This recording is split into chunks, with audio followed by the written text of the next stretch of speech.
Either way, starting out a little bit of aggression from the defense. Unfortunately, entirely denied by this Lobster Fisher squad. No victories there in mid, and it seems that the site, though overwhelmed, will not stop the bleeding. Yeah, it's not going to stop it, but what could stop these players is maybe just a running gun, but wow. Flawlessing it up. I mean, Moose just going crazy there with the bunny hops, making sure to get into the contact first.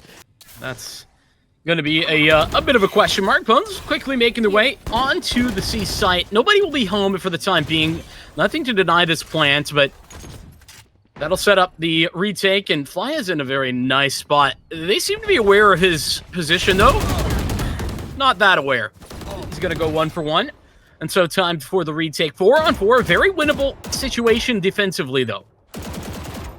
Yeah, but defense, they can try to go for a retake here. If they have the ability, it's just about the aim. But dang, there's Brock. Grim's going to get 1, but that's all they're going to get. 1 and done. A team ace, 1 for all. HP making them 1-tappable with the Phantom. But let's see if they are going to be getting 1-tap today. Look at this, Flya now pushing right in, but not checking a corner. Dreaded's going to be able to grab that pick down, and Bones is going to get the trade. But unfortunately, this is a big hit here, and Unknown, though, will finally connect a shot. Needs to grab this gun and make this a 1v1. Only a couple bullets in the chamber, though, for that weapon that was recovered. Got to keep an eye on that. Moose's patience right now, though, is making life a little scary for the Jet on the other side with Unknown on 70 HP. It doesn't really matter. Headshot will do it no matter what the situation, even through the edge of that wall. And Moose had a full confirmation of where Unknown was located. The third player returning over towards the A site where the majority of the attackers are forming up, but that's not a guarantee just yet. Ooh, Big just took a ton of damage and lost the spike. Note, beautiful pick there.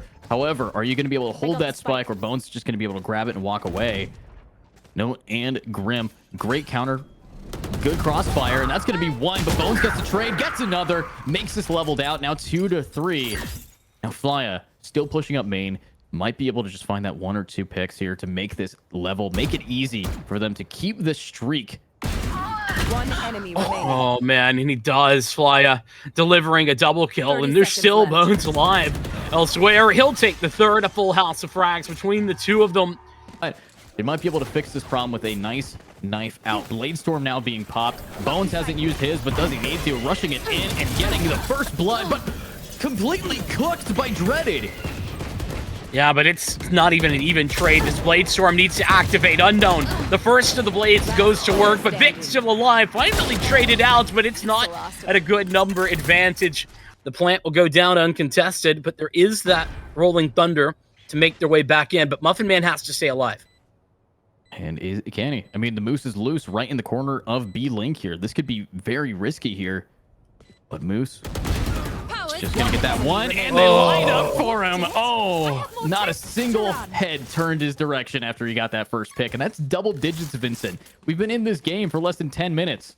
Arguably, this is a best of 1. I might not be able to see Grim play a lot today, but from what I've seen, I want a little more. I'm loving what Grim's putting down. Unfortunately, I don't love that as much. The first duel doesn't work out so well. The Aftershock trying to deny entry back into the B side. At least it does that, but the lockdown's still alive and kicking. Fast flank, though. This is something we haven't seen a ton of from the defense of Cataclysm. With the Viper's Pit going to be activated, making life difficult for the retake. Ooh, very difficult when Moose is here as well in mid, not even in the Viper Pit, getting 2 kills down. Here, Dreaded now needing to find some picks, is not going to find anything, and that's match point on the first half of the game. They're just waiting, as were their opposition, but Cataclysm, about the 1 minute mark, realize they're going to have to start to make some moves, and up a long is the plan. Here we go. Grim leading the charge as usual, grabbing Bones down from behind. Amazing push up there, but Brock is going to shut him down. Flya grabs 2 before getting traded out. 1 enemy and remaining. there it is, now 1v3. For some reason, it's always Dreaded as the last player standing. I mean, he is on the killjoy. A bit of a lurk roll, to be fair. Yeah. But yeah, unfortunately, not able to do a darn thing about it. And 13-0 is the final scoreline. That is one way to start out things in the tournament, though. And number one, great stuff for Lobster Fishers. You know, props to them. They played well. On the other hand, Cataclysm, man, we say goodbye a little bit too early, don't we? Yeah, I mean, 13 minutes, unlucky number, and unlucky for them. But Grimar, I want to point out, second on the scoreboard right now. If anybody can just celebrate in a loss, it's Grim here. Because Grim, I was looking at them in the chat of the pre-round lobby. They really liked it was kind of like a moment for them to fight a team that was filled with such great players and being able to do so well. I mean, 12-13 against in their eyes the strongest team they've ever fought. That's pretty impressive. So shout out to Grimar. Even if you did get 13-0'd, that's the kind of gameplay that I can tell if it was any other team, they'd be moving forward.